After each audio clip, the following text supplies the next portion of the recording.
Vimos en este inciso 5, Romano, el trabajo del Espíritu. En primer lugar, vimos en relación al mundo material. Número 2, en relación con la Escritura. Número 3, en relación con Jesucristo. Y también en relación con el hombre antes de Pentecostés. Ahí veíamos que luchó con el hombre de pecado, luchó con Israel, también equipó a varias personas para tareas específicas. Se relacionaría de alguna manera con los discípulos también.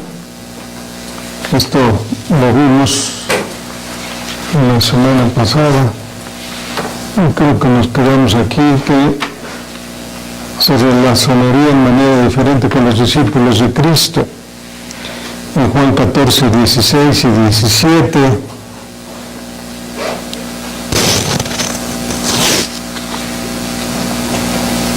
Creo que nos quedamos. Veíamos también anteriormente a esto, ¿verdad? Que equipó para tareas específicas ahí en el Antiguo Testamento, ¿recuerdan? Ahí en el Antiguo Testamento, ¿verdad? No podemos dejar de sorprendernos con la majestad, el poder de Dios. Es decir, cuando ocurre un terremoto o un tornado, vemos imágenes de devastación.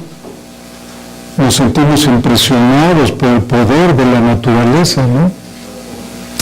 Sin embargo, esas cosas no son comparables con el poder trascendente del Señor de toda la naturaleza. Su poder es mayor que todo lo que pasa en este planeta. Sin embargo, esas cosas no son comparables con el poder trascendente, ¿verdad? Vemos cómo se manifiesta ese poder. Ahí en el Antiguo Testamento veíamos, principalmente por el Espíritu Santo, que en el idioma griego se denomina dinamis. Dinamis de Dios. La palabra dinamis se traduce poder. Es el vocablo de donde proviene la palabra dinamita. Entonces el Espíritu Santo se muestra como el Espíritu de poder. Ya hemos visto el oficio múltiple de Cristo, profeta, sacerdote, rey. Todos esos eran oficios de mediadores y eran oficios que se les llama carismáticos.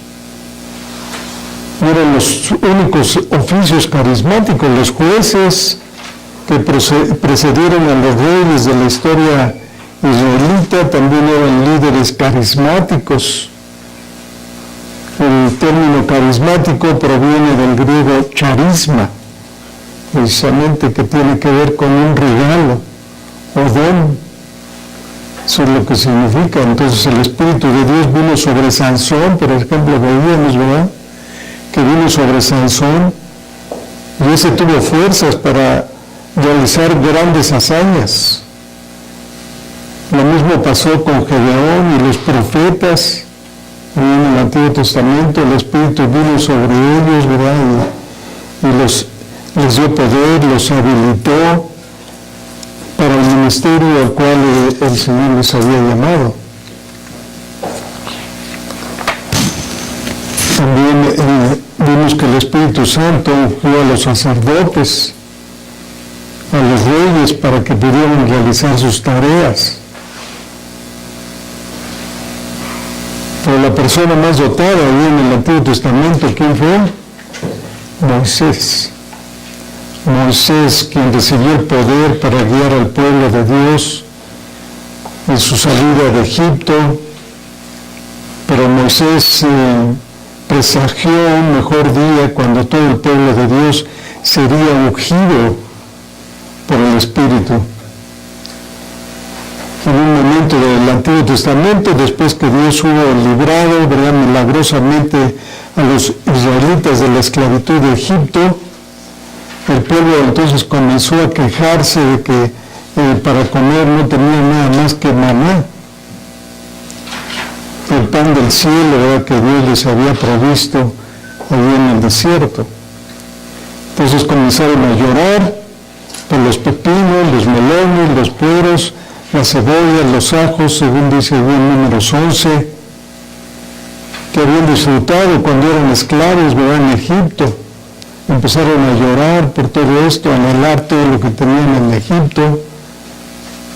Dice allí en Números 11, versículo 5, ahí leemos que dice: nos acordamos del pescado que comíamos en Egipto, de balde, de los pepinos, los melones, los puerros, las cebollas y los ajos. Y ahora nuestra alma, decían, se seca, pues no era sino este maná de nuestros propios ojos. Ya estaban aburridos de comer lo mismo siempre, ¿no? Como los chilitos otra vez al oso. Entonces, ya estaban aburridos. Entonces sus quejas ahí pues molestaron a Moisés, y él también comenzó a quejarse. Ahí en el versículo 14-15 de Números 11, que leemos que dice que no puedo yo solo soportar a todo este pueblo, que me es pesado en demasía. Y si así lo haces tú conmigo, dice, yo te ruego que me des muerte, si he hallado gracia en tus ojos y que yo no vea un mal. Entonces ya Moisés estaba tan desesperado de estar escuchando las quejas que hasta se quiso morir. Ya llegó a tal grado su depresión, ¿verdad?, por estar escuchando todas las quejas, que ya hasta le pidió al Señor que se muriera, ¿no? Pero noten aquí que Dios eligió no matar a Moisés, más bien le proveyó ayuda. Vemos ahí que entonces el Señor le dice a Moisés: reúneme 70 varones de los ancianos de Israel, que tú sabes que son ancianos del pueblo y sus principales, dice, y tráelos a la puerta del tabernáculo de reunión, y esperen ahí contigo. Dice, yo descenderé y hablaré ahí contigo, y tomaré del Espíritu que está en ti, y pondré en ellos, y llevarán contigo la carga del pueblo, y no la llevarás tú solo. Entonces así que Dios les dio a 70 ancianos la misma unción del Espíritu que le había dado a Moisés.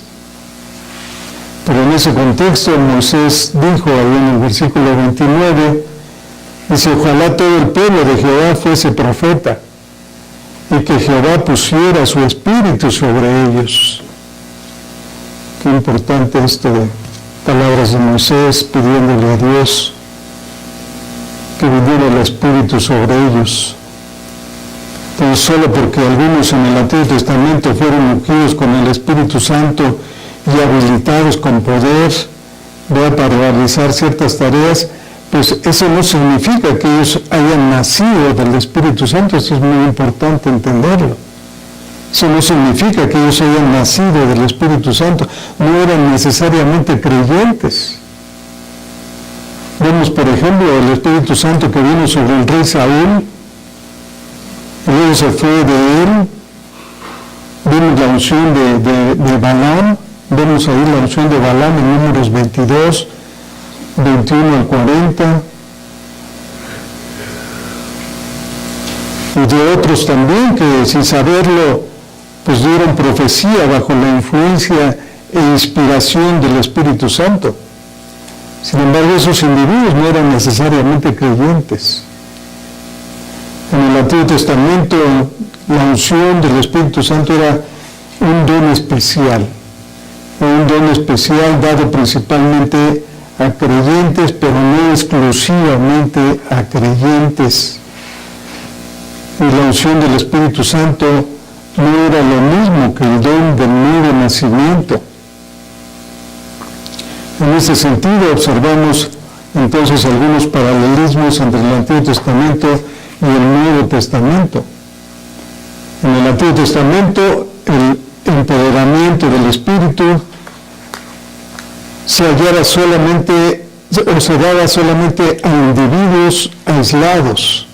Es decir, ya hemos nombrado a los profetas, sacerdotes, reyes, jueces y a los artistas y artesanos llamados por Dios para diseñar y decorar el tabernáculo. Entonces, la primera vez que leemos que el Espíritu Santo llenó a una persona fue en el caso de los artesanos y artistas que fueron dotados, ¿verdad?, de una manera única por el Espíritu para realizar su trabajo. Leemos ahí en Éxodo 28. Éxodo 28, bueno, ahí, Éxodo 28.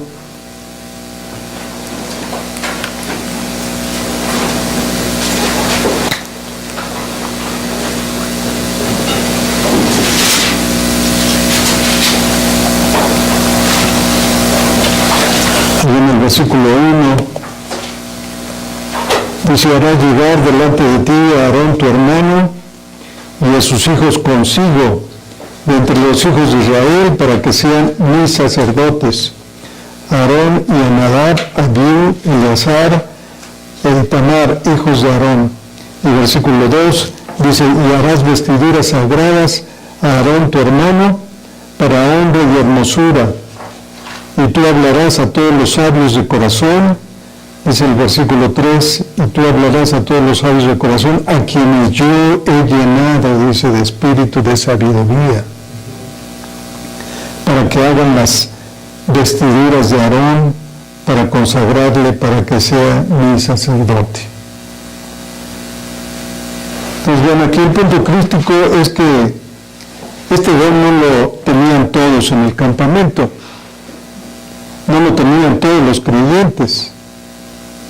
Era limitado, pero Moisés esperaba que eso cambiara, y eso es exactamente lo que sucedió allí en Pentecostés, en el Nuevo Testamento, y en Hechos 2. Entonces, ya en el Nuevo Testamento, cuando Dios creó a los seres humanos, no creó simplemente estatuas inertes, como un artista que solo hace que la arcilla o la piedra cambie de forma. Cuando Dios terminó de formar la figura hecha del polvo de la tierra, se inclinó él para soplar en su nariz para que el ser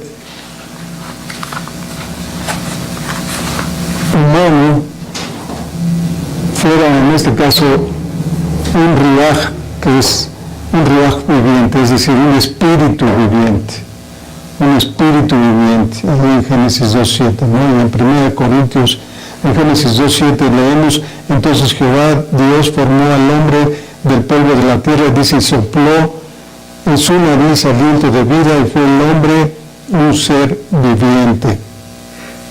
Ya en la implicación en el Nuevo Testamento, ahí en el 1 Corintios 15, 45, ahí escribe Pablo, y dice: así también está escrito, dice, fue hecho el primer hombre, Adán, alma viviente, dice. El posterior Adán, espíritu vivificante.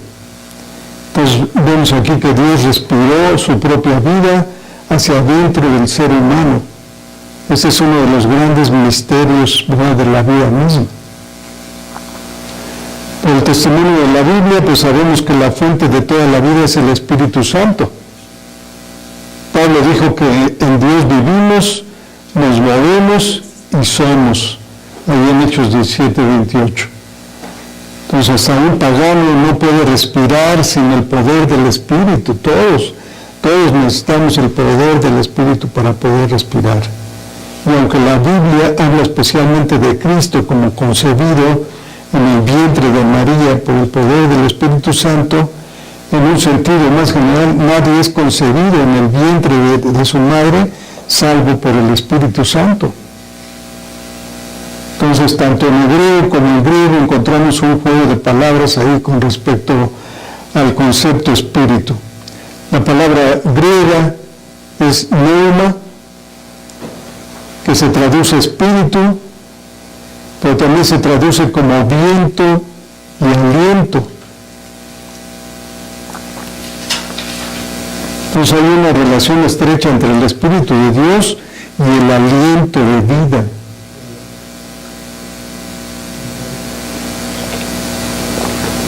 Sin embargo, pues la preocupación principal en el Nuevo Testamento sobre la relación entre el Espíritu Santo y la vida no es cuanto a la creación original, sino en cuanto a la energía creativa que se necesita para la vida espiritual. Cristo mismo dijo ahí en Juan 10:10, dice, el ladrón no viene sino para hurtar y matar y destruir. Dice, yo he venido ¿para qué? Para que tengan vida y para que la tengan en abundancia. Entonces Cristo no estaba hablando solamente de bios. Aquí la palabra griega bios, que es la palabra griega que significa vida o seres vivientes. Aquí Cristo usó una palabra diferente, zoe, con Z, zoe, porque se refería a una cualidad especial de la vida, una cualidad particular, especial de la vida, a un tipo especial de vida, la vida espiritual que solo Dios puede dar a quienes están espiritualmente muertos. Entonces Jesús dirigió estas palabras a quienes estaban biológicamente vivos, pero espiritualmente muertos. Aquellos cuyos signos vitales ya estaban funcionando, pero estaban muertos, ¿para qué? Para las cosas de Dios. Cristo, como el Redentor, entonces vino a darnos vida, y la persona de la Trinidad que aplica la obra redentora de Cristo a nuestra vida es precisamente el Espíritu Santo, que ya lo habíamos mencionado, es el agente de nuestra redención, de modo que cuando vemos la obra de la Trinidad notamos que Dios el Padre inicia el plan de redención, ¿verdad? Cristo realiza todo lo necesario para efectuar nuestra redención y el Espíritu Santo aplica la obra de Cristo a nosotros y la hace nuestra, impartiendo nueva vida a nuestra alma muerta, y lo que los teólogos llaman regeneración.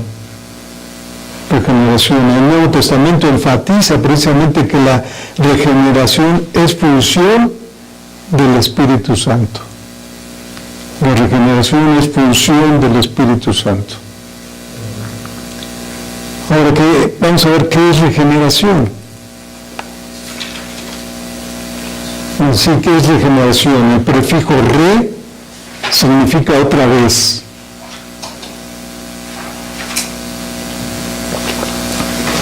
Así que regeneración es la repetición de algo original. Podemos, por ejemplo, repintar una casa, pero hacerlo implica que ya había sido pintada al menos una vez. Así la regeneración puede ocurrir si ya había una generación anterior. En términos bíblicos, esa primera generación es el nacimiento físico de la persona, ¿no? De un ser humano. Pero aunque el hombre nace vivo físicamente, pues nace espiritualmente muerto. Nacemos en estado de corrupción. De ahí que Pablo escribió ahí en Efesios 2:1-3, pasaje muy conocido por todos nosotros, ahí que cuando Pablo dice, Dios los dio vida a vosotros, cuando estabais muertos en vuestros delitos y pecados, en los cuales anduvisteis en otro tiempo, siguiendo la corriente de este mundo, conforme al príncipe de la potestad del aire, el espíritu que ahora opera en los hijos de desobediencia. Dice, entre los cuales también todos nosotros, dice, vivimos en otro tiempo, en los deseos de nuestra carne, haciendo la voluntad de la carne y de los pensamientos, y éramos por naturaleza, ¿qué? Hijos de ira, lo mismo que los demás. Entonces aquí Pablo no está hablando de muerte física. La muerte a la que se refiere igualmente es muerte espiritual. Entonces lo que Pablo enseña aquí es contrario a la creencia popular sobre la relación entre nosotros y Dios que permea en nuestra sociedad e incluso en nuestras iglesias.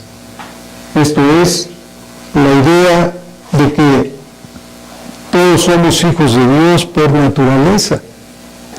Muchos creen que toda la gente es parte de la familia de Dios, pero eso es un error. En realidad, nadie nace cristiano. No puede nacer en una familia piadosa.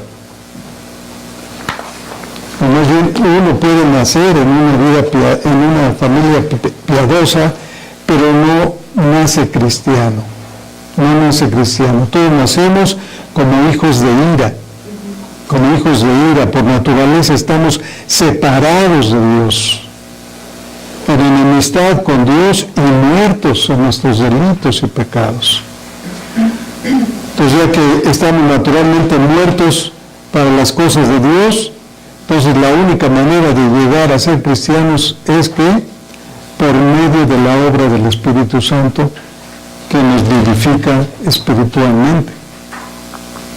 Allí en Efesios 2, Pablo está escribiendo sobre la regeneración, es decir, la resurrección del espíritu humano de su muerte espiritual.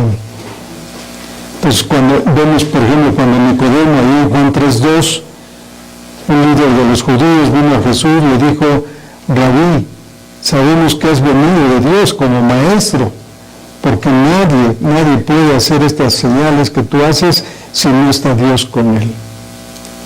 Nicodemo ahí demostró estar en lo correcto, pero todavía no entendía quién era Jesús. Así que Jesús le dijo: de cierto te digo, el que no naciere de nuevo no puede ver el reino de Dios. Nicodemo siguió preguntando sobre la enseñanza de Jesús, así que Jesús le dijo ahí en el versículo 10: ¿eres tú maestro de Israel y no sabes esto? Como miembro del Sanedrín, como fariseo, Nicodemo era un teólogo y debería saber todas estas cosas porque se enseñaban en el Antiguo Testamento. En otras palabras, Jesús no estaba introduciendo una idea nueva. No quiere decir que la gente del Antiguo Testamento se salvaba sin regeneración. Abraham, por ejemplo, tuvo que haber nacido del Espíritu Santo, como también David y todos los que han sido redimidos. La regeneración es un requisito absoluto para la salvación.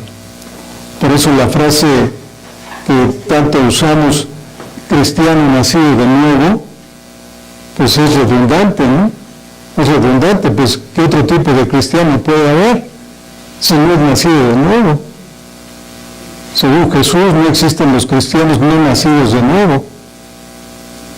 Entonces, la razón por la que la gente usa esa expresión hoy en día es para distinguir entre los verdaderos creyentes y los que creen que se puede ser redimido sin ser regenerado.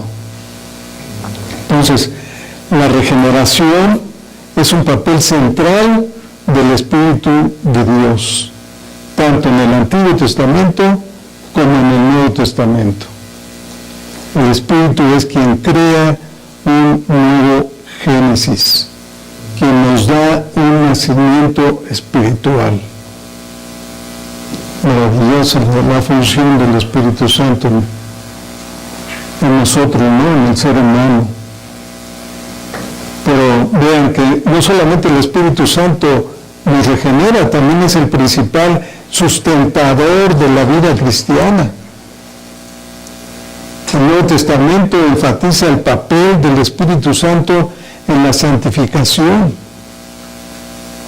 Él es quien nos moldea de dar conformidad con la imagen de Cristo y nos nutre para alcanzar la madurez espiritual.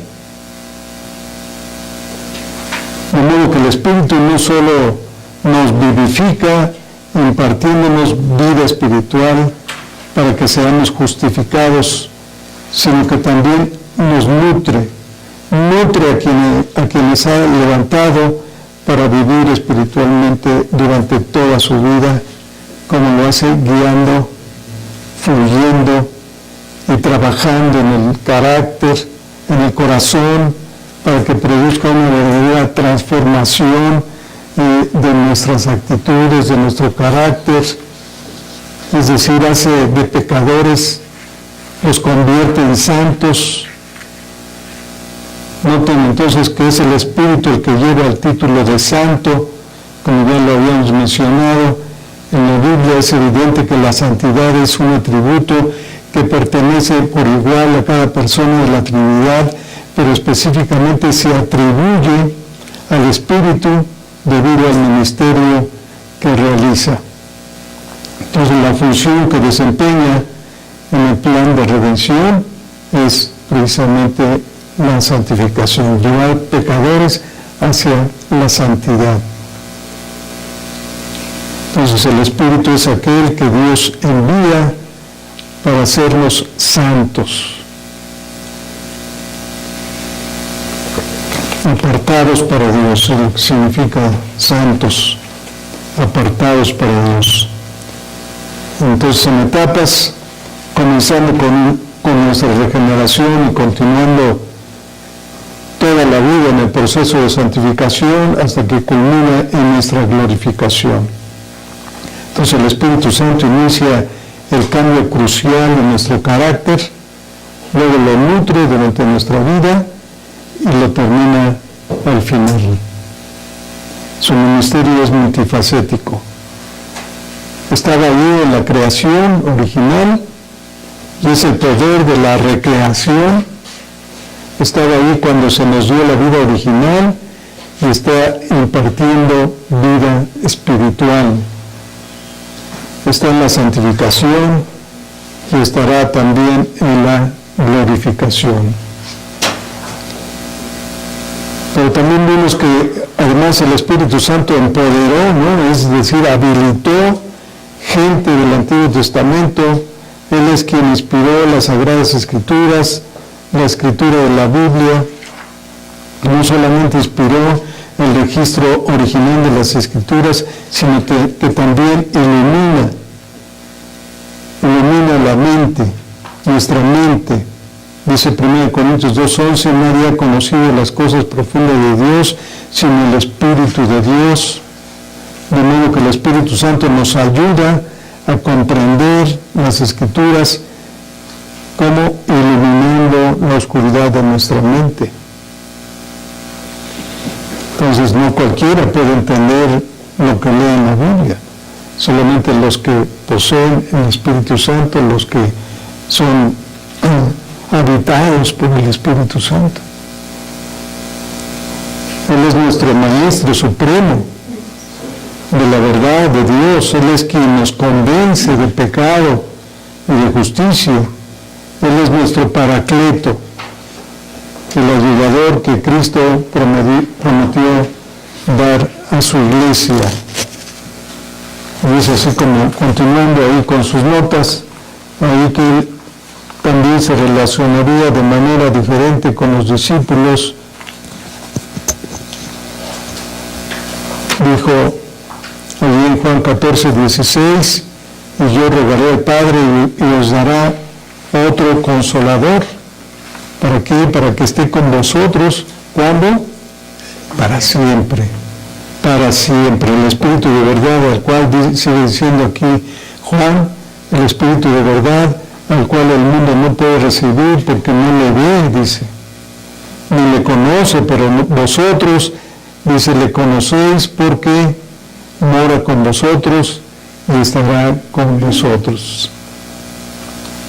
Maravilloso. Noten aquí la diferencia, estará, ¿no? ¿Cuándo? Para siempre. ¿En quién? En vosotros, dice. Y también vemos ahí en el inciso E, en sus notas, en relación con la iglesia y los creyentes. Resumido, ya lo vimos, el Espíritu Santo enseña, regenera, según Tito 3:5, sella, habita, imparte dones espirituales, guía, santifica, testifica de,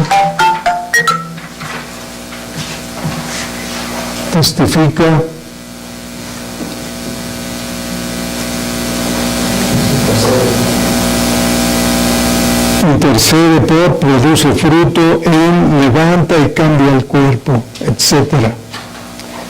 Ahora vean ahí Ezequiel 36, 25 al 31.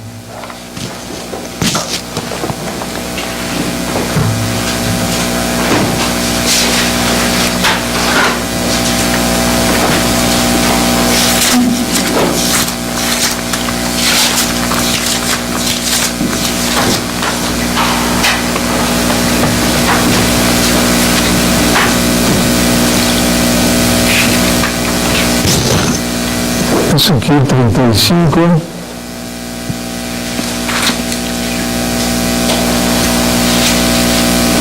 ¿de 36 ya? Ahí vemos la promesa del Señor, de Dios para el pueblo de Israel, que dice ahí el versículo 25, esparciré sobre vosotros, dice, agua limpia, y seréis limpiados de todas vuestras inmundicias, y de todos vuestros ídolos os limpiaré. El versículo 26, os daré corazón nuevo y pondré espíritu nuevo dentro de vosotros, y quitaré de vuestra carne el corazón de piedra, y os daré un corazón de carne. Versículo 27, y pondré dentro de vosotros mi espíritu, y haré que andéis en mis estatutos, y guardéis mis preceptos, y los pongas por obra. Dice el versículo 26, habitaréis en la tierra que di a vuestros padres, y vosotros me seréis por pueblo, y yo seré a vosotros por Dios, y os guardaré de todas vuestras inmundicias, y llanaré al trigo, y lo multiplicaré, y no os daré hambre. Multiplicaré asimismo el fruto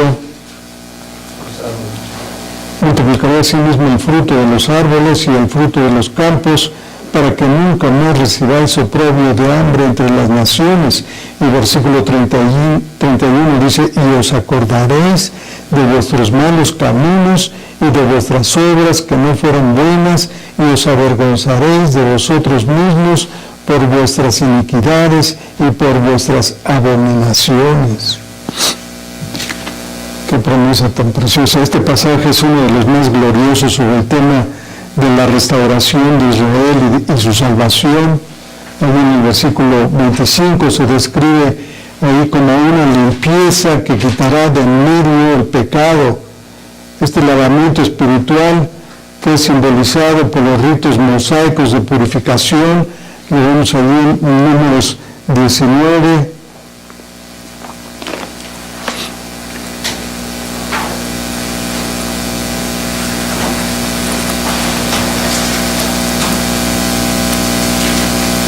Números 19, del 17 al 19, dice en el 17, y para el inmundo, dice, tomará de la ceniza de la vaca quemada de la expiación, dice, y echarán sobre ella agua corriente en un recipiente. Versículo 18 dice, y un hombre limpio tomará hisopo y lo mojará en el agua, y rociará sobre la tienda, sobre todos los muebles, sobre las personas que allí estuvieran, y sobre aquel que hubiera tocado el hueso, y el asesinado, o el muerto, o el sepulcro. El versículo 19 dice, y el limpio rociará sobre el inmundo al tercero o al séptimo día, y cuando lo haya purificado al día séptimo, él lavará luego sus vestidos, y asimismo se lavará con agua y será limpio a la noche. Esta es una purificación que está haciendo ahí el pueblo. En Zacarías 13:1 vemos ahí la misma idea. Zacarías 13:1.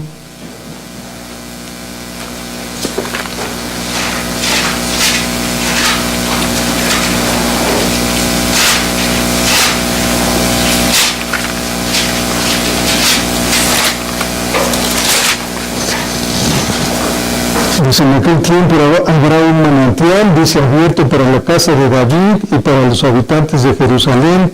Dice, ¿para qué? Para la purificación del pecado y de la inmundicia. Y el autor de Hebreos lo escribe ahí en Hebreos 9:13.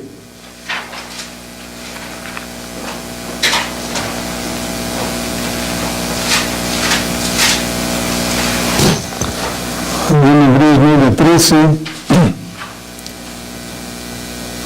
vamos en el 11, dice, pero estando ya presente Cristo, sumo sacerdote de los bienes venideros, por el más amplio y más perfecto tabernáculo, no hecho de mano, es decir, no de esta creación, y no por sangre de machos cabríos ni de becerros, sino por su propia sangre, entró una vez para siempre en el lugar santísimo, habiendo obtenido eterna redención.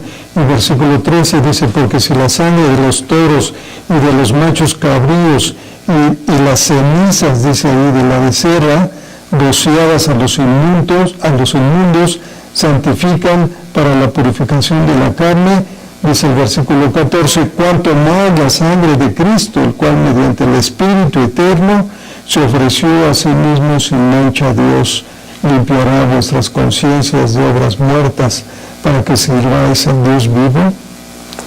Entonces ven aquí que este es el lavamiento del cual escribió Pablo, el cual se aplica a nosotros como creyentes. Es el Espíritu Santo el que purifica, obra en la vida del creyente por medio de ¿qué? De la palabra de Dios, según Efesios 5:26, y Tito 3:5. Entonces ven que la salvación trae a los creyentes limpieza divina del pecado y el regalo de una vida nueva generada por el Espíritu Santo, nada más y nada menos, investida de poder por el mismo Espíritu Santo y protegida por el Espíritu como hijos propios y herederos de Dios. Dice Tito ahí, Tito 3:5. Dice Tito 3:5, dice, nos salvó no por obras de justicia que nosotros hubiéramos hecho, sino por su misericordia, por el lavamiento de la regeneración, y está ahí por la renovación en el Espíritu Santo. Dice el versículo 6, dice, el cual derramó en nosotros abundantemente por Cristo, por Jesucristo nuestro Salvador. Y versículo 7, para que justificados por su gracia, dice, viniésemos a ser herederos conforme a la esperanza de la vida eterna. Entonces, eso es lo que hace el Espíritu en nosotros como creyentes. Entonces también seguimos viendo ahí en sus notas que el Espíritu Santo nos enseña.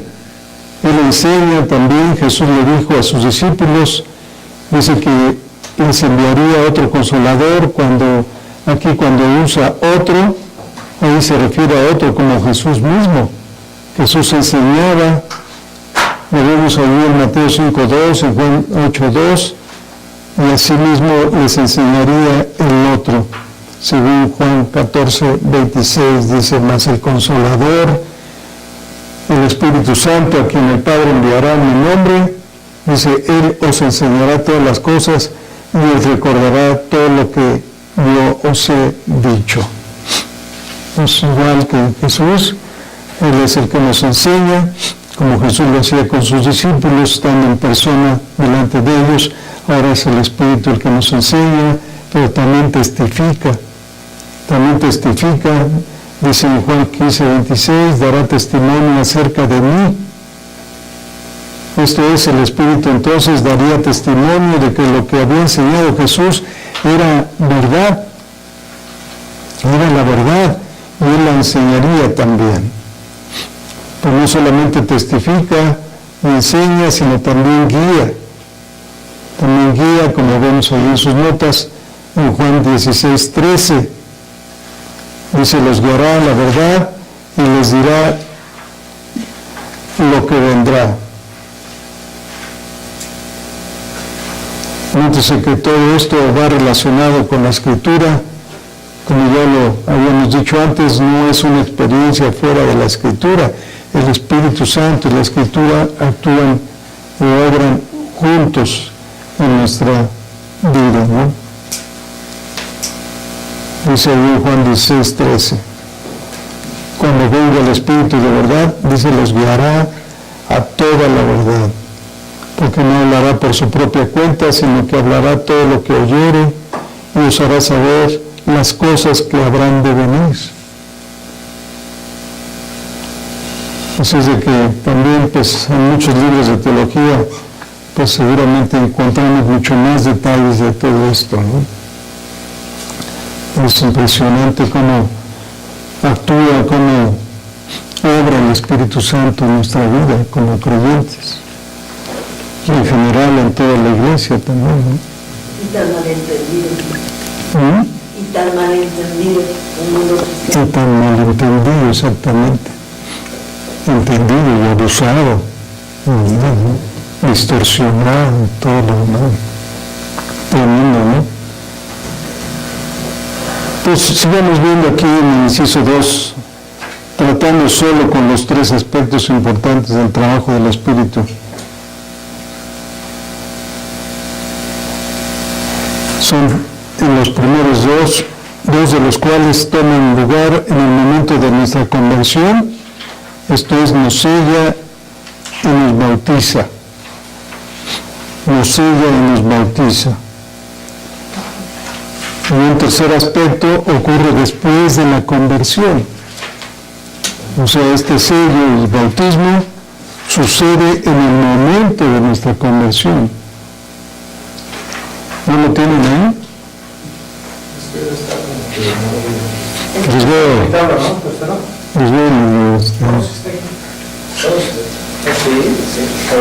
El creyente sellado por el Espíritu, página 43, y el creyente bautizado por el Espíritu, ¿sí? ¿Y luego dijo habilita ahora? No, son 3 aspectos en nuestra conversión. Ajá. 2 primeros que se suceden en el momento de nuestra conversión, que son el sello del Espíritu y el bautismo del Espíritu. Esos 2 aspectos se dan en el momento de la conversión. Y un tercero que ocurre después de la conversión. Y esto es la llenura del Espíritu Santo. ¿Sí? Página 45. Después de la conversión, el creyente es llenado por el Espíritu. ¿Ok? Entonces, ahí en el inciso A, el creyente es sellado por el Espíritu Santo, primeramente, ¿no? Los textos que tenemos para esto son Efesios 1:13 al 14, 2 Corintios 1:22 y 5, versículo 5. Vamos a leerlos. Efesios 1:13 al 14.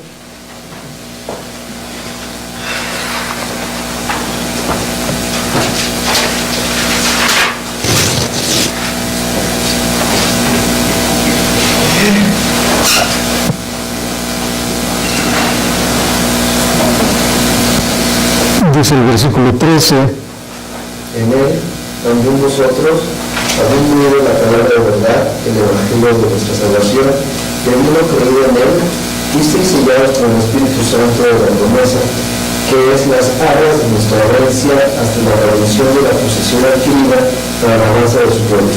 Muy bien. Entonces ahí bien, al principio dice, también vosotros habiendo oído, dice, habiendo oído la palabra de verdad, el evangelio de vuestra salvación, dice, y habiendo creído en él, fuisteis sellados. Entonces, precede primero que la palabra y viene el Espíritu, entonces actúan los 2 juntos, la palabra de Dios, el Espíritu que nos da el creer, ¿no? Entonces vean aquí también en 2 Corintios 1:22, Por tanto nos ha sellado y nos ha dado las alas del Espíritu en nuestros corazones. muy bien, ahí en el capítulo 5, versículo 5, Mas el que nos hizo para esto mismo es Dios, que nos ha dado las alas del Espíritu. ahí está en el sello, vean la definición, el Espíritu es la promesa o la garantía de que el creyente entrará a su completa redención en el regreso de Cristo, ¿no? Y aquí, bueno, pues hay una alerta, precaución. Este sello no es presentado como una experiencia. Miren qué importante es esto, ¿no? Este sello no es presentado como una experiencia que se debe buscar a través de la oración o de alguna otra manera por el creyente. El hecho de ser sellados es a lo que apela Pablo para que los creyentes no lo contristen, ¿verdad? Ya mora en nosotros. En el momento en que venimos a Cristo, creemos en Él, venimos en arrepentimiento y fe, somos sellados, somos habitados por el Espíritu Santo. Entonces, cuando desobedecemos, lo contristamos, dice ahí Pablo en Efesios 4:30. También vean aquí, ocurre con otros términos y expresiones en su contexto inmediato. En 2 Corintios 1, 21 y 22, leemos el 22, el 21 dice, y Él nos confirma con vosotros en Cristo. Y Él nos confirma, dice, con vosotros en Cristo. El que nos ungió es Dios, el cual nos ha sellado y nos ha dado las arras, es decir, garantía, la garantía del Espíritu en nuestros corazones. En 2 Corintios 5, que leímos también, 5:5, mas el que nos hizo para esto es Dios, que nos ha dado las aras del Espíritu. Y Efesios 1, 13, 14, que también ya leímos. Y Efesios 4:30, que acabo de mencionar, dice, con el cual, dice, fuiste sellados para el día de la redención. Nótense ahí los imperativos del versículo 25 al 32. Veamos ahí en Efesios 4. Estos imperativos.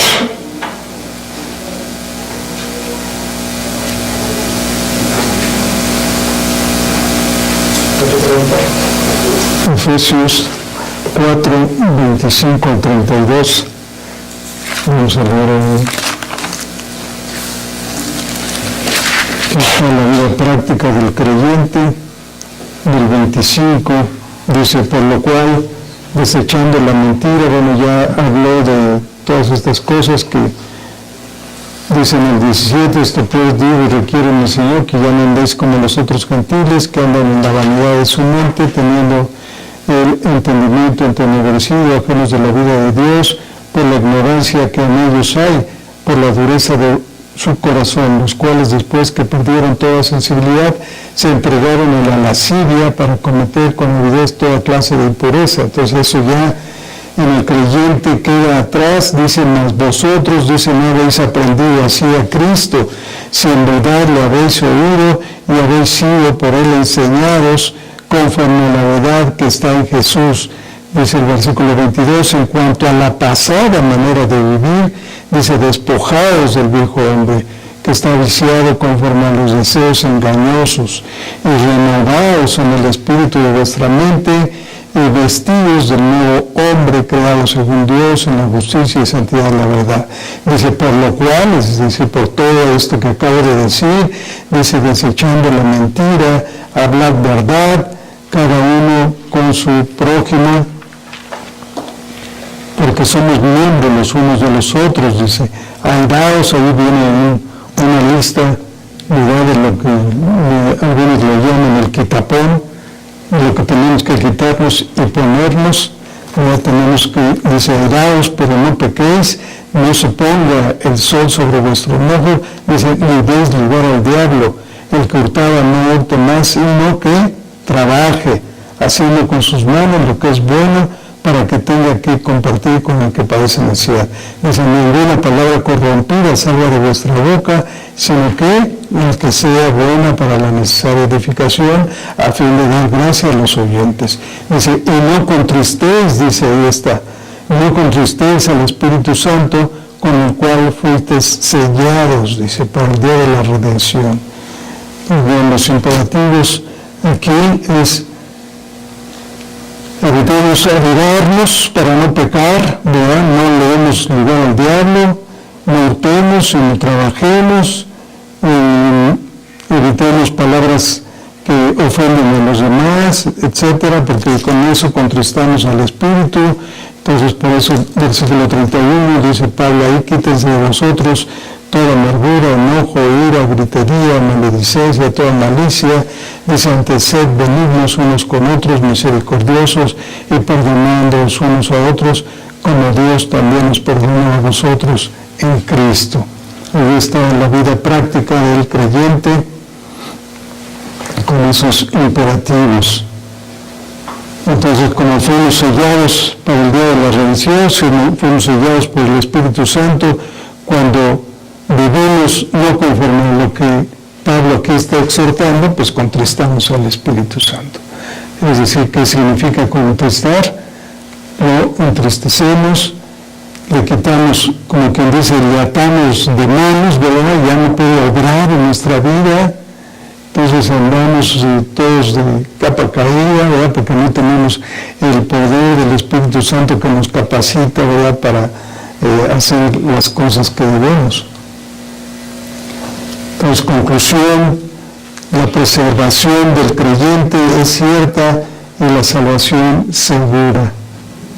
Certifica la posesión de Dios y su protección. Esto es de gran enseñanza, ¿verdad? Pues contrarresta esa falsa enseñanza de que la salvación se pierde.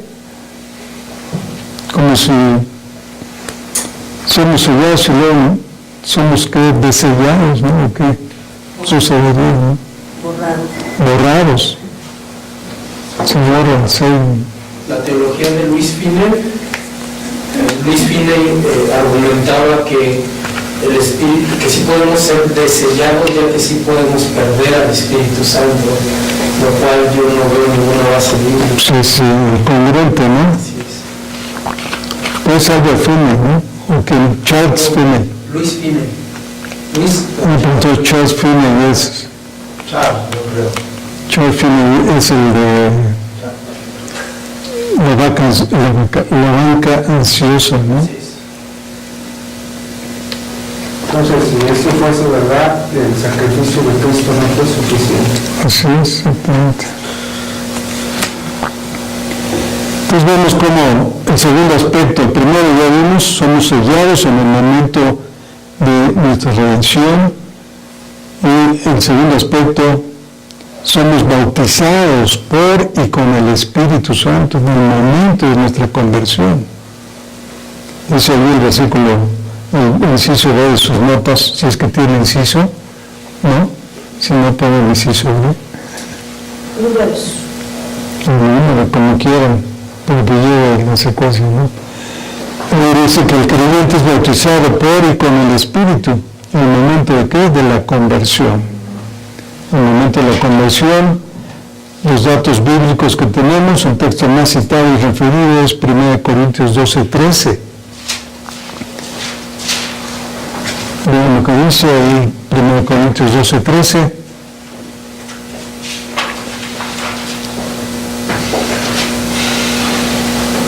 Porque por un solo Espíritu fuimos todos bautizados en un cuerpo, sean judíos o griegos, y sean esclavos o libres, y a todos se nos dio de beber de un mismo Espíritu.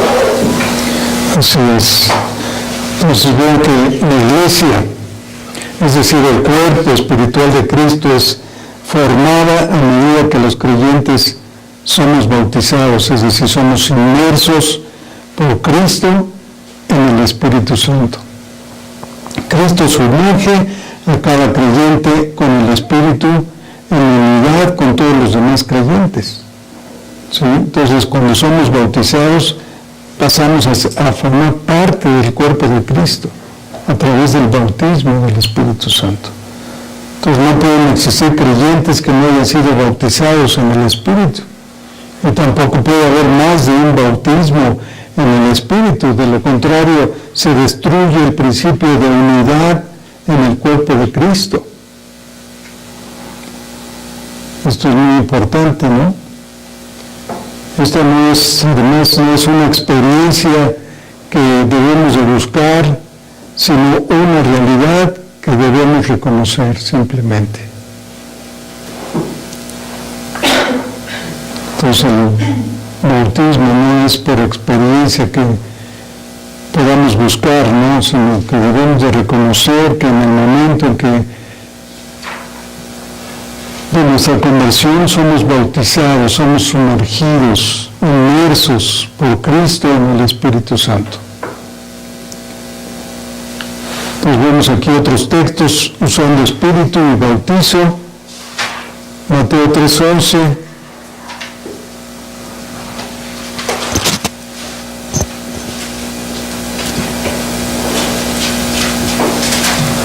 Mateo 3:11 dice: Yo la verdad os bautizo en agua para arrepentimiento, pero el que viene tras de mí, cuyo calzado yo no soy digno de llevar, es más poderoso que yo, Él los bautizará en Espíritu Santo y fuego. Él los bautizará en Espíritu Santo, ¿no? Entonces todos los demás textos anteriores, es decir, Marcos 1:8, Lucas 3:16, Juan 1:33, Hechos 1:5 y 11:16 describen la misma idea, ¿no?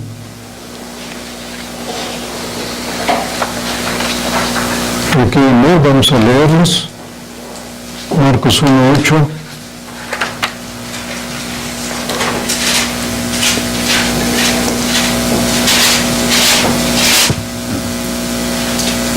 Yo la verdad os he bautizado con agua, pero Él los bautizará con Espíritu Santo. Lucas 3:16, lo mismo, ¿no? Y Juan 1:33. Respondió Juan, diciendo a todos: yo la verdad os bautizo en agua, pero viene uno más poderoso que yo, de quien no soy digno de desatar la correa de su calzado. Él os bautizará en el Espíritu Santo y fuego. Hechos 1:5.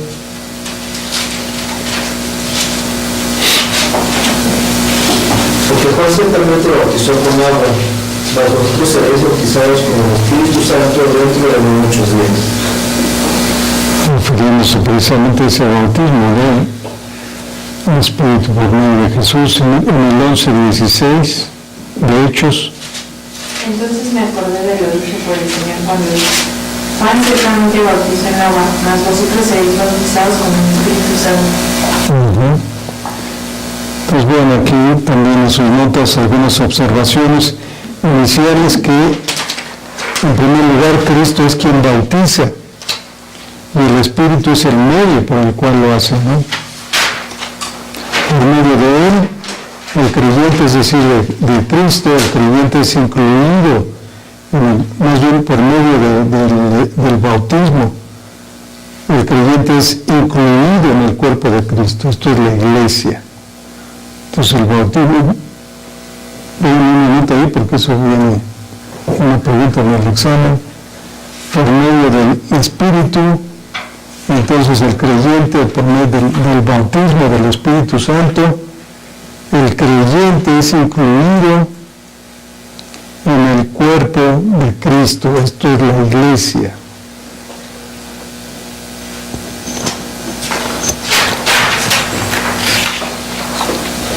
Ya lo vimos ahí en 1 Corintios 12:13, porque por un solo Espíritu fuimos todos bautizados en un cuerpo, sean judíos o griegos, sean esclavos o libres, y a todos se nos dio a beber de un mismo Espíritu.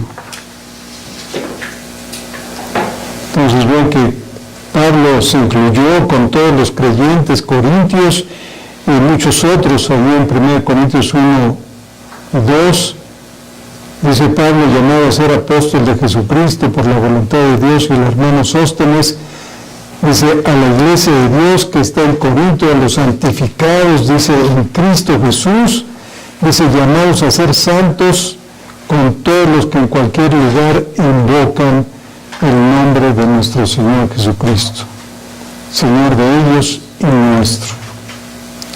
Entonces todos los creyentes, vemos aquí que todos los creyentes de Corinto, no solo los que eran espiritualmente maduros, ya estaban bautizados. La única condición para recibir el bautismo del Espíritu es que una genuina fe, una fe genuina. Por ninguna oración, o imposición de manos, como las hechas en tiempos apostólicos, es necesaria. El hablar en lenguas solo se limita a los incidentes después de Pentecostés.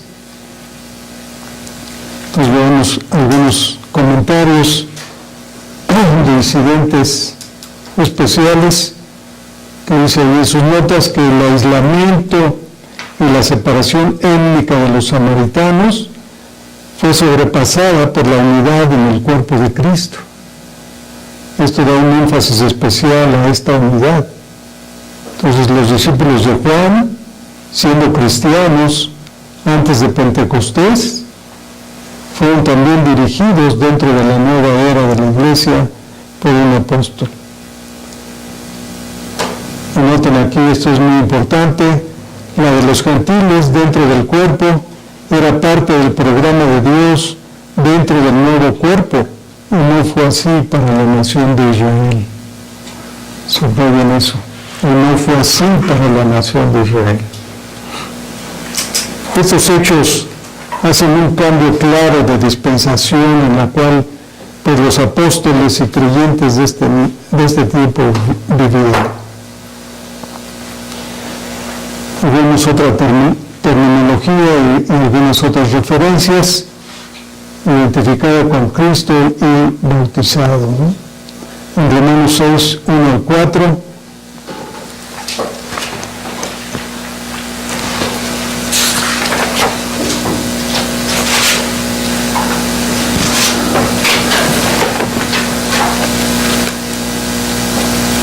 ¿qué pues diremos?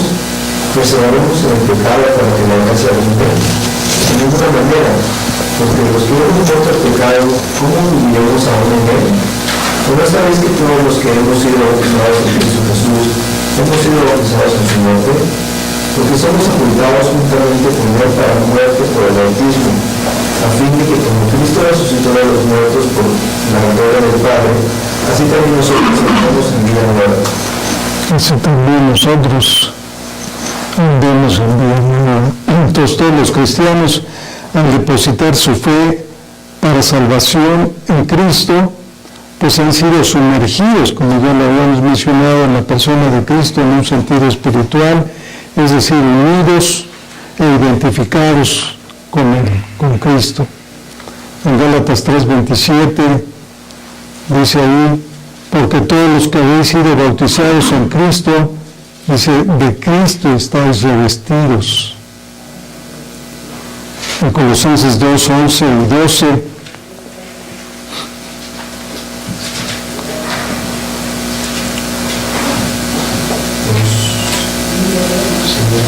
también fuisteis circuncidados con circuncisión no hecha a mano, al echar de vosotros el cuerpo pecaminoso carnal y la circuncisión de Cristo, sepultados con él en el bautismo, en el cual fuisteis también resucitados con él, mediante la fe en el poder de Dios, que le levantó de los muertos.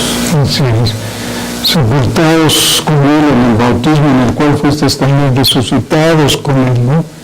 ¿Mediante qué? La fe en el poder de Dios. Entonces vean que la circuncisión simbolizaba ahí la necesidad que el ser humano tiene de que su corazón sea limpio, de que su corazón sea transformado, pues sobre todo limpio, ¿no? Entonces salvado y recibido del Espíritu y derramado, como dice, leímos en Tito 3, 5 al 7, ¿no? Ahí en Tito 3, 6, tan pronto son salvos los creyentes, el Espíritu Santo entonces los bendice abundantemente. Y esto que sigue es muy importante. Muy importante porque ya viene la hora del examen. Bueno, nada más vemos esto y ya viene el examen, ¿no? Bueno, si el Nuevo Testamento enseña que Dios da el Espíritu a aquellos que creen, que los creyentes son colocados dentro del cuerpo a través del bautismo del Espíritu, y que sin el Espíritu no se es creyente, Y si el Nuevo Testamento no enseña que hay dos clases de creyentes, uno bautizado y por lo tanto dentro del cuerpo, y uno no bautizado y por lo tanto fuera del cuerpo, entonces solo podemos llegar a una conclusión. El bautismo ocurre en la conversión, entonces no debemos orar para que nos bautice, y menos para que nos haga alguna doble unción. Pues subrayen eso.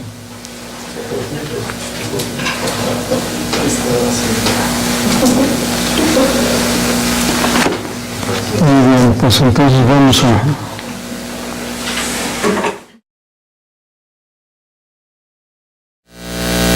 Entonces decía que un punto central de uno de los discursos de Jesús es el odio.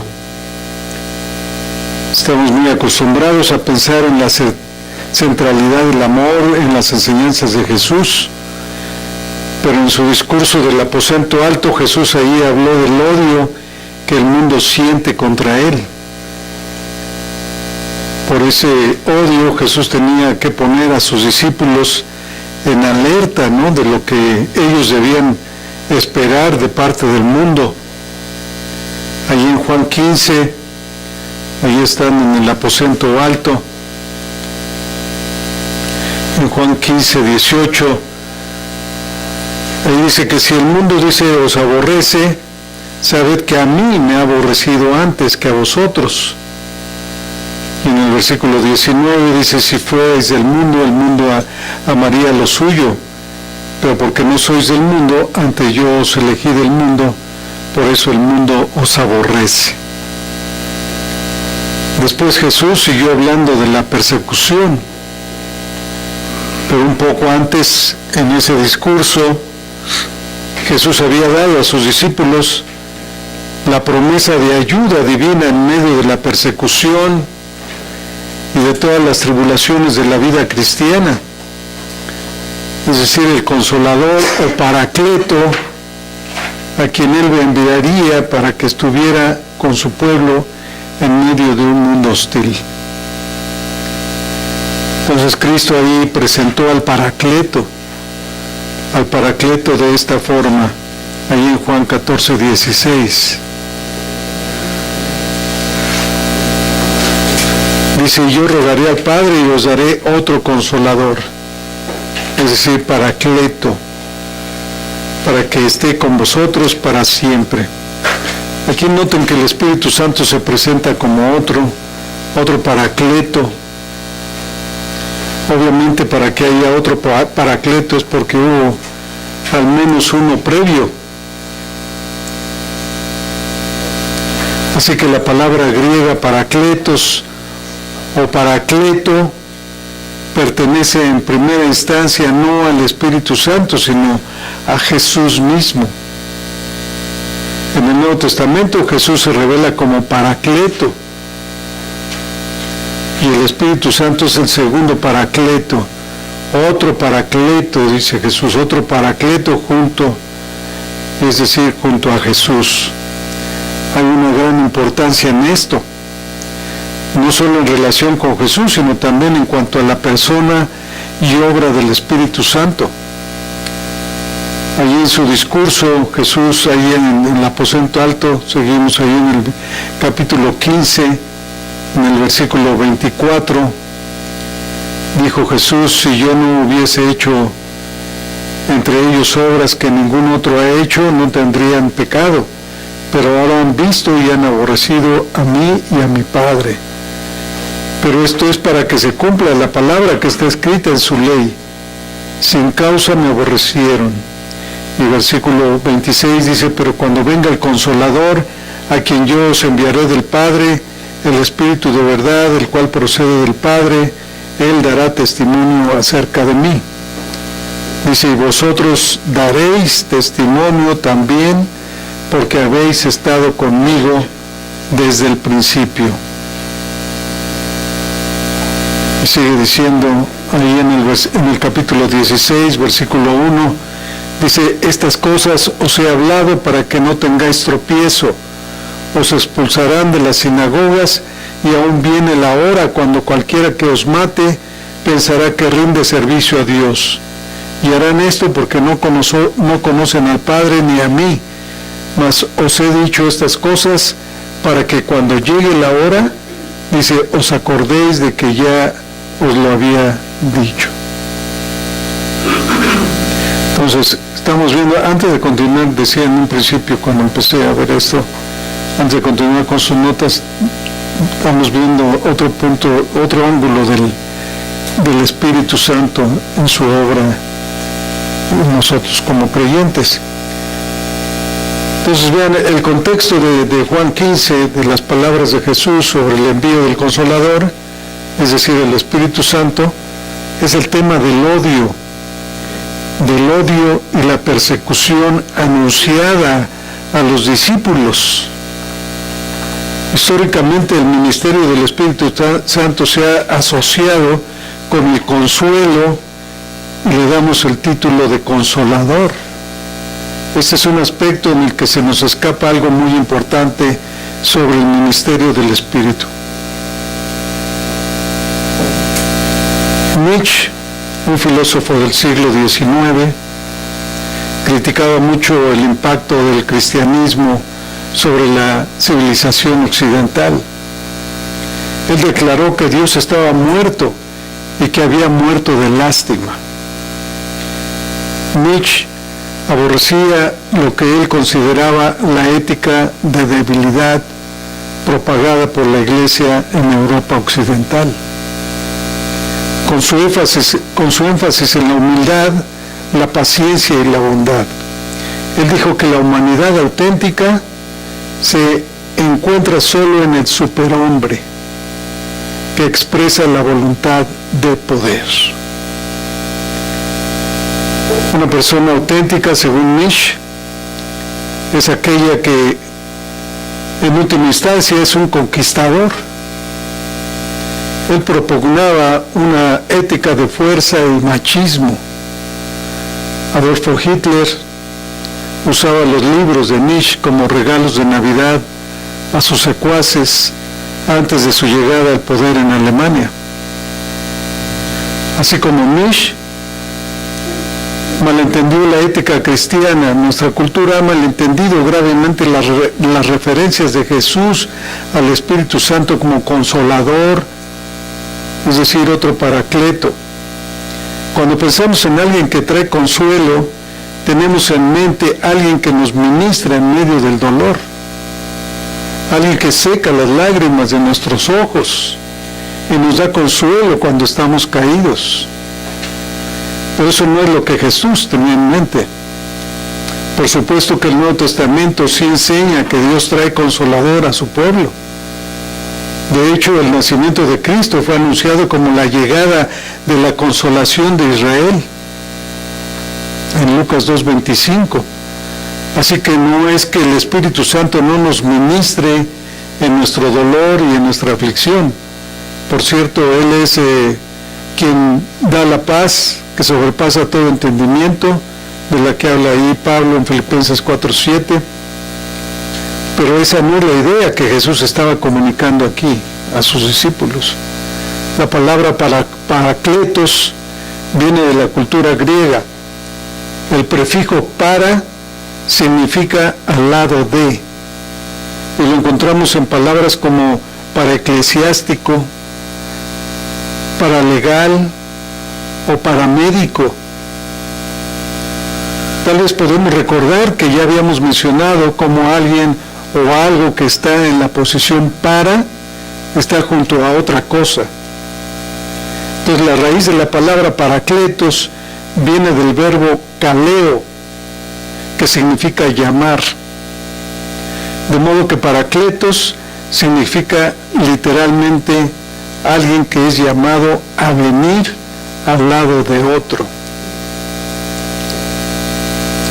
Y en la cultura griega, un paracleto era un abogado familiar que venía a defender a miembros de la familia acusados de algún delito. El paracleto era el defensor, el que fortalece, el que ayuda a la gente en tiempos de problemas. Y Juan utilizó la misma palabra griega parakletos en su primera epístola para la mayoría de las traducciones, pero la mayoría de las traducciones no usan la palabra consolador o ayuda. La traducción lo traducen como abogado. Dice en 1 Juan 2:1, y si alguno peca, dice abogado. Ahí es la palabra parakletos, pero la traducen como abogado. Dice abogado, tenemos delante del Padre a Jesucristo el justo. Por eso decimos que Cristo fue el parakleto original. No pensamos mucho en Él como nuestro abogado, pero deberíamos hacerlo. Un abogado es alguien que defiende la causa de otro, y esa es la imagen que encontramos en el Nuevo Testamento con respecto a Jesús. Lo maravilloso es que Jesús es tanto nuestro juez como nuestro abogado defensor. Cuando vayamos a juicio ante el Dios Altísimo, Cristo estará sentado allí en la silla del juez, y al entrar en ese salón nos daremos cuenta de que el juez es también nuestro abogado defensor. Jesucristo es nuestro abogado defensor, nuestro parakleto, quien nos defenderá en el juicio ante el Padre. También necesitamos un defensor en medio de este mundo hostil. Es por eso que en su discurso sobre el odio, la persecución y la aflicción, Jesús prometió enviarnos otro abogado. Jesús prometió al Espíritu Santo que será nuestro abogado familiar, y estará con nosotros permanentemente. Estará con nosotros animándonos, defendiéndonos, fortaleciéndonos en el fragor de la batalla. Entonces la imagen del Consolador no es la de uno que viene a secar nuestras lágrimas después de la batalla, ¿no? Sino que es aquel que nos da la fortaleza y la valentía en la batalla, en medio de la batalla. Es el que nos da la fortaleza y la valentía en medio de la batalla. Pablo escribió ahí en Romanos 8:37 que en Cristo somos más que vencedores, ¿no es cierto? Él escribió ahí en Romanos 8:37, y ahí la palabra que usa es hipermicomen, con H al principio, hipermicomen con K ahí el intermedio, y con Y, hipermicomen, que en latín es supervincemus, y en español es superconquistadores. Entonces ahí realmente Pablo escribió que en Cristo somos superconquistadores. Entonces aquí no dejamos de pensar, ¿verdad?, en Nietzsche cuando leemos eso. Él quería conquistadores. Bueno, los verdaderos conquistadores son los que han desarrollado el Espíritu Santo. Una de las formas en que nos fortalece para la confrontación con el mundo es con la verdad. Es con la verdad. En el discurso en el aposento alto vemos que Jesús dijo ahí en Juan 16:12, le dice: aún tengo muchas cosas que deciros, pero ahora no las podéis sobrellevar. Pero cuando venga el Espíritu de verdad, Él os guiará a toda la verdad, porque no hablará por su propia cuenta, sino que hablará todo lo que oyere y os hará saber las cosas que habrán de venir. Dice el versículo 14, Él me glorificará, porque tomará de lo mío y os lo hará saber. Todo lo que tiene el Padre es mío, por eso dije que tomará de lo mío y os lo hará saber. Aquí vemos de nuevo, ¿verdad?, que el ministerio del Espíritu Santo es aplicar la obra de Cristo a su pueblo, y lo hace como santificándonos, revelándonos la verdad de Dios. Ahí es donde está la doctrina de la iluminación del Espíritu Santo, revelándonos la verdad de Dios y viniendo a nosotros con poder. Entonces el discurso de Jesús ahí en el aposento alto, ahí en los capítulos 14 al 16 de Juan, del Evangelio de Juan, es una porción sumamente importante del Nuevo Testamento. Es la sesión final de enseñanza que Jesús tuvo con sus discípulos, la noche en que fue traicionado, es decir, la víspera de su ejecución. En esos capítulos del Evangelio de Juan se nos da más información sobre la persona y la obra del Espíritu Santo que todo el resto del Nuevo Testamento. Jesús estaba preparando ahí a sus discípulos para su partida inminente y les estaba ministrando en sus temores. Dice ahí en Juan 14, 25, dice, os he dicho estas cosas estando con vosotros, mas el Consolador, el Espíritu Santo, a quien el Padre enviará en mi nombre, Él os enseñará todas las cosas y os recordará todo lo que yo os he dicho. La paz os dejo, mi paz os doy. Yo no os la doy como el mundo la da. No se turbe vuestro corazón, ni tenga miedo. Entonces vemos que los discípulos habían sido fortalecidos, habían sido animados por la presencia de Jesús, pero ahora Él se iría. Sin embargo, ellos no se quedaron desamparados, ¿verdad?, para defenderse solos. El Espíritu Santo iba a estar con ellos para hablar verdad, para animarles, para guardarles en fidelidad en medio de la tribulación.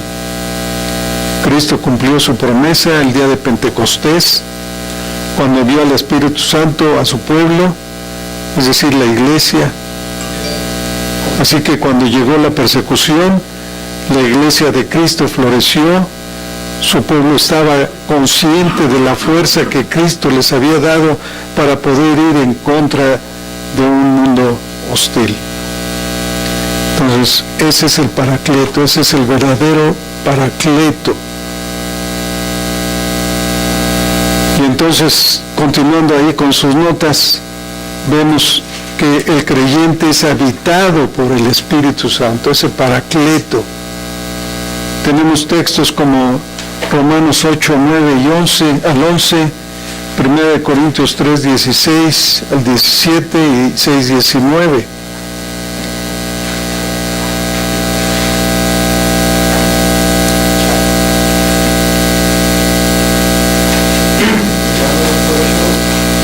al 11, 1 Corintios 3, 16. Pero veamos 1 Corintios 3, 16 y 17.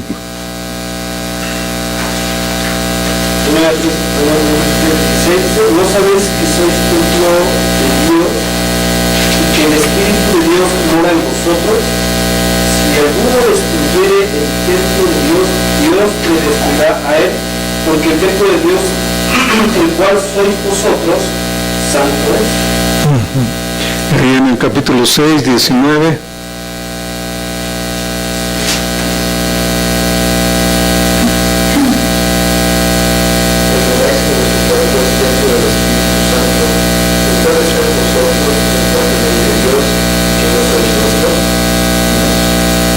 Entonces vemos ahí que el Espíritu hace residencia en el creyente y lo habita, ¿cuándo?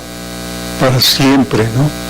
Para siempre. Aquí es diferente y aquí hace diferencia con el Antiguo Testamento, ¿no? En el Antiguo Testamento venía sobre la persona que Dios designaba, cumplía el propósito y se iba. Y aquí en el Nuevo Testamento, en su iglesia, ya mora permanentemente, tanto corporativamente como personalmente. Entonces vemos aquí ausencia contra permanencia. Muy importante esto, la ausencia del Espíritu es una evidencia tanto de un estado de no salvación y una conducta de alguien no salvo. En Romanos 8, 9 dice, mas vosotros no vivís según la carne, sino según el Espíritu, ¿no? Si es que el Espíritu de Dios mora en vosotros. Y si alguno no tiene el Espíritu de Cristo, no es de Él. Judas 19.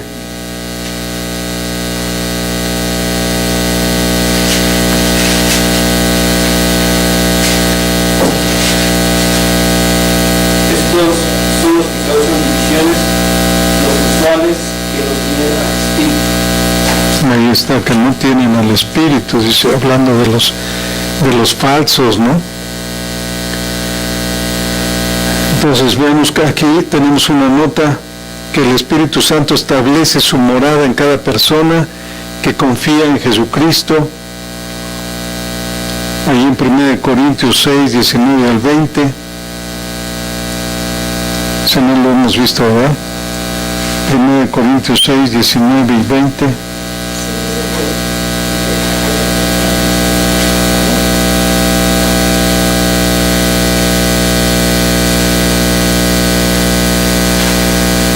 Sí, lo vimos que el Espíritu mora en cada creyente, ¿verdad? Sí. Ajá. Entonces, si no existe evidencia de su presencia por el fruto que produce el Espíritu, que vemos el fruto ahí en Gálatas 5, 22 y 23, una persona entonces no tiene derecho de declarar a Cristo como su Salvador y menos como su Señor. Entonces la evidencia de que el Espíritu Santo mora en nosotros es el fruto del Espíritu. Si no estamos dando ese fruto del Espíritu, pues tengamos mucho cuidado en decir que Cristo está en nosotros, ¿no?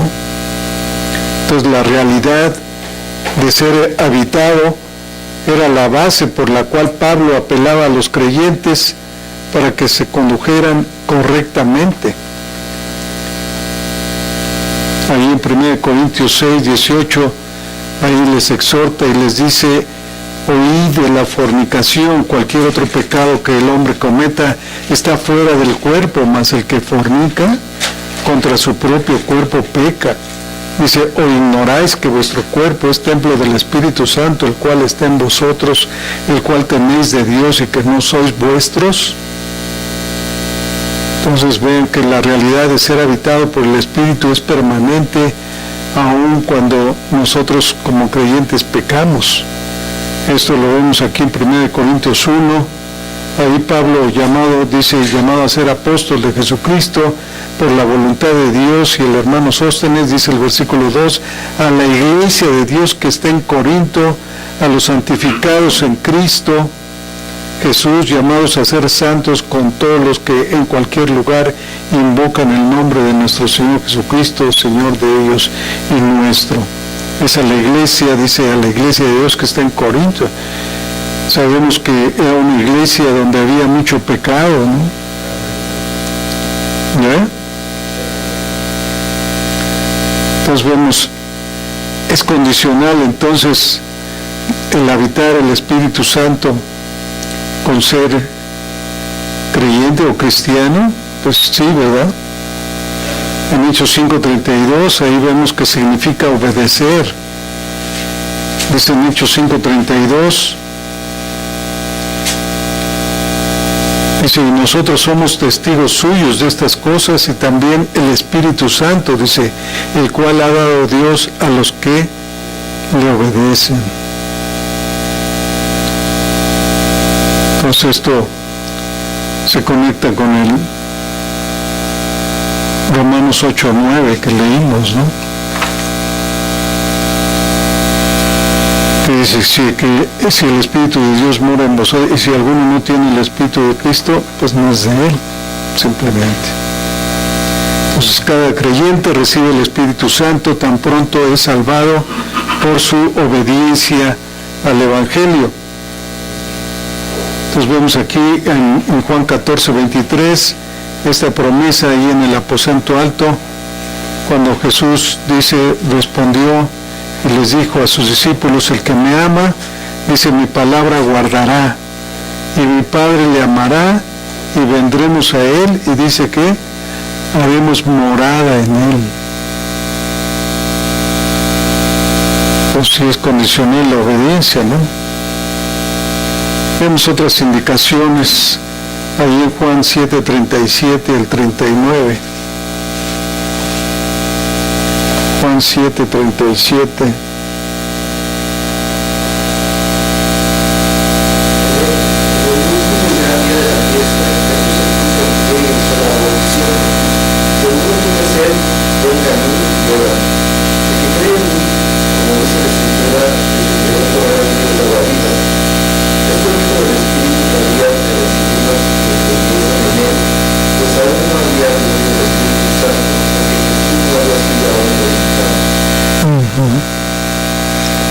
Entonces en Hechos 1:4 también.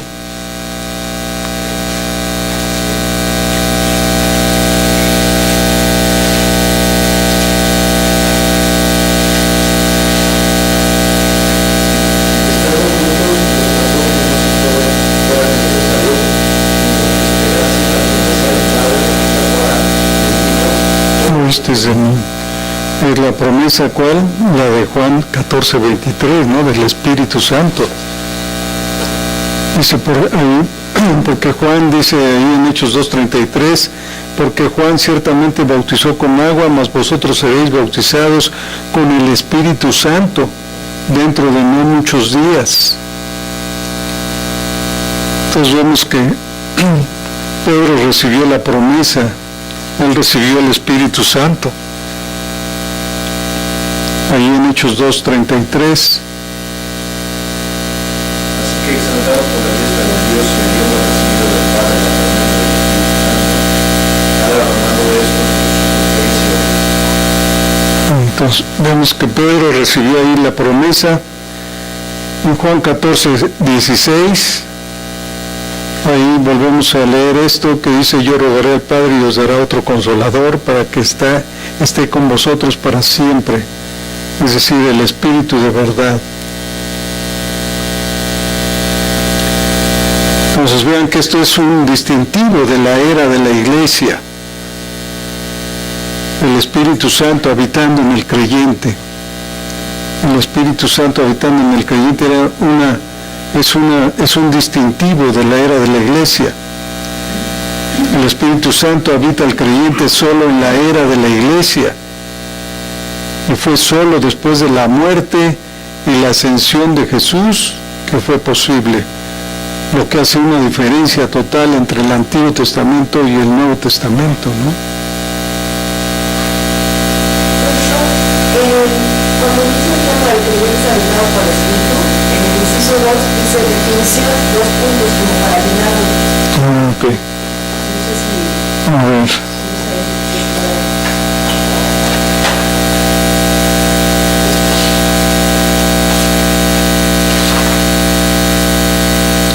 Definición es que el Espíritu hace residencia en el creyente y lo habita para siempre.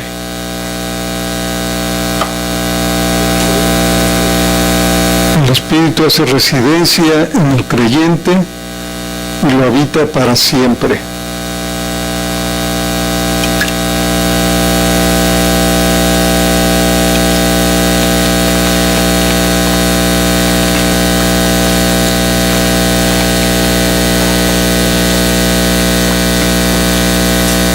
Nos decíamos que el Espíritu Santo establece su morada en cada persona que cree en Jesucristo, ¿no? Entonces decíamos también que esto es un distintivo de la era de la Iglesia, y es lo que hace diferencia entre el Antiguo y el Nuevo Testamento. Entonces vemos que después de la conversión, ya vimos los dos primeros aspectos en el momento de la conversión, el sello y ¿qué? Y el bautismo del Espíritu Santo. Y el tercer aspecto, aquí lo vemos, después de la conversión, el creyente es llenado por el Espíritu. ¿Tienen espacio ahí en blanco o sí lo tienen ahí? Después de la conversión, el creyente es llenado por el Espíritu. Entonces aquí vemos el uso de dos diferentes palabras en griego: pimplemi y plero.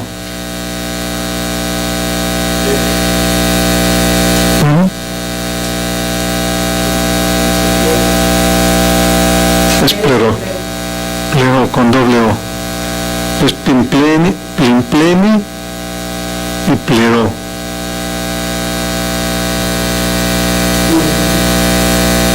Y divide esto en dos categorías. La llenura como es presentada en Hechos y Lucas, ¿no?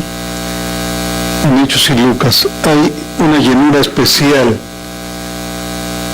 y ahí se usa pimpleni para una llenura especial. Lo vemos ahí en Lucas 1:15. Vemos estos pasajes. Lucas 1:15.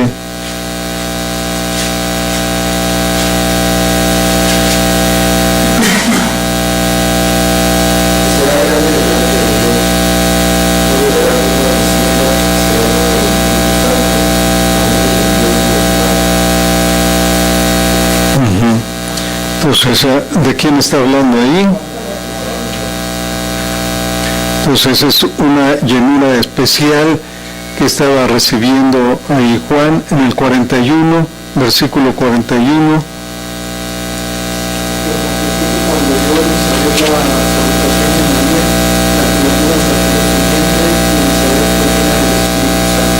Pues también ahí Elizabeth fue llena del Espíritu Santo, ahí es una llenura especial, es pimpleni, que se usa 67 también, versículo 67.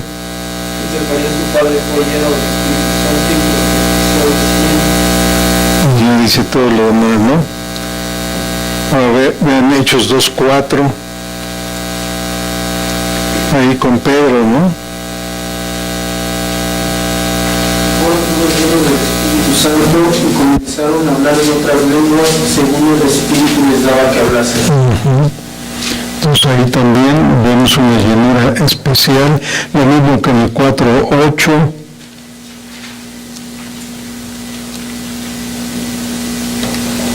Entonces Pedro, lleno del Espíritu Santo, les dijo: gobernantes del pueblo y ancianos de Israel. En el 31. Cuando hubieron orado, el lugar en que estaban congregados tembló, y todos fueron llenos del Espíritu Santo, que oraron con denuedo la palabra de Dios. En el capítulo 9, versículo 17. Fue entonces Ananías y entró en la casa, y poniendo sobre ella las manos, dijo: hermano Saulo, el Señor Jesús, que se te apareció en el camino de donde venías, me ha enviado para que reciba la vista y sea lleno del Espíritu Santo. En el 13:9.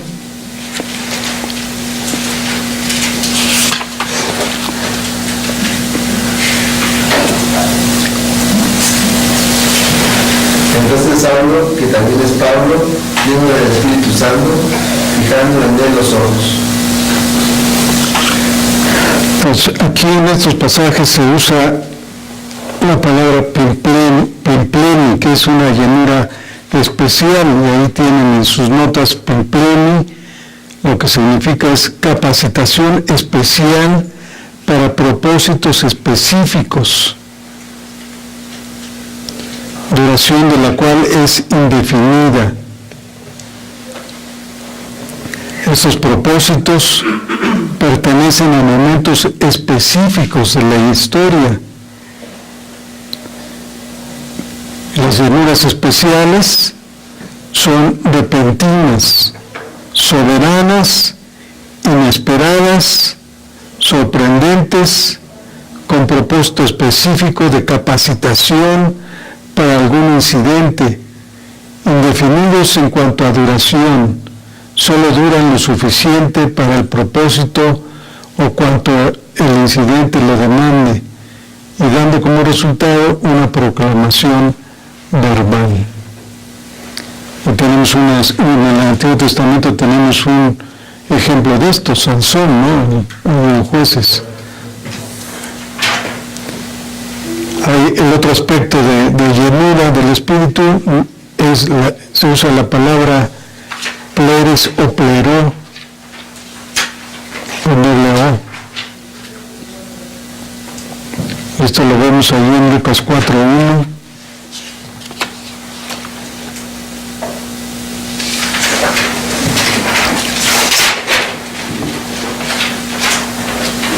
Jesús, lleno del Espíritu Santo, volvió del Jordán y fue llevado por el Espíritu al desierto. Y se usa la palabra pleró, es llenura, lleno del Espíritu Santo, es una, dice ahí como conclusión, que el ser lleno del Espíritu Santo es una disposición caracterizada por el control del Espíritu y no restringida por una capacitación especial para una tarea. ¿Sí? Esta es la diferencia en Hechos 6:3.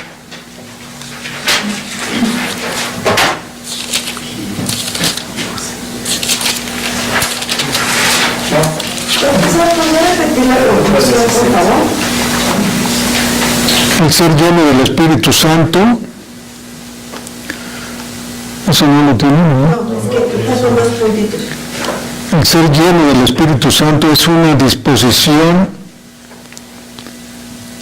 caracterizada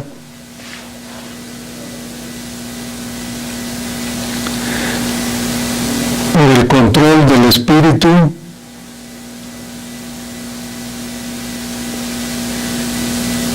y no restringida por una capacitación especial para una tarea.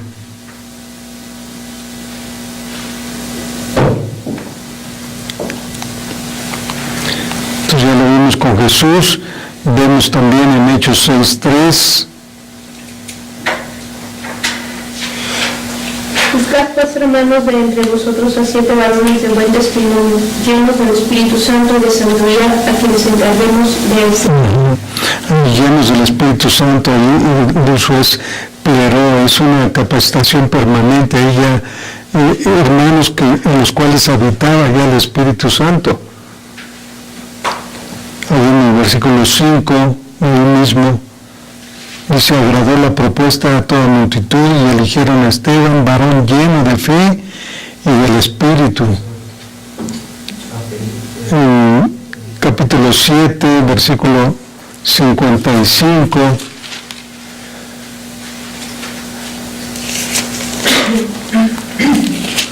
Esteban, lleno del Espíritu Santo, puso los ojos en el cielo, vio la gloria de Dios y a Jesús que estaba a la diestra de Dios.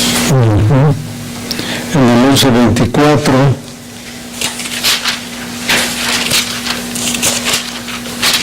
porque era varón bueno y lleno del Espíritu Santo y de fe, y una gran multitud fue a adorar al Señor. entonces ahí ya moraba el Espíritu en él. Entonces vemos en el 13:52,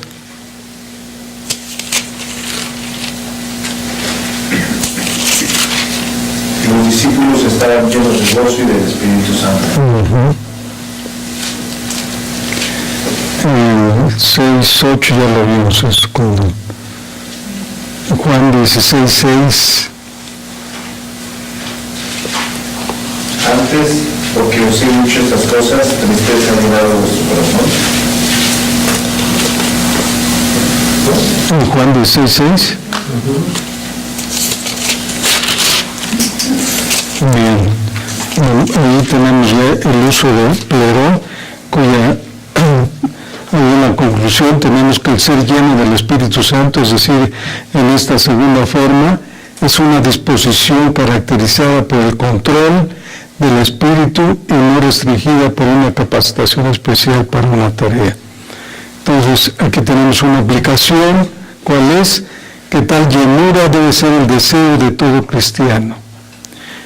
Eso se debe de anhelar, se debe de desear y vivir.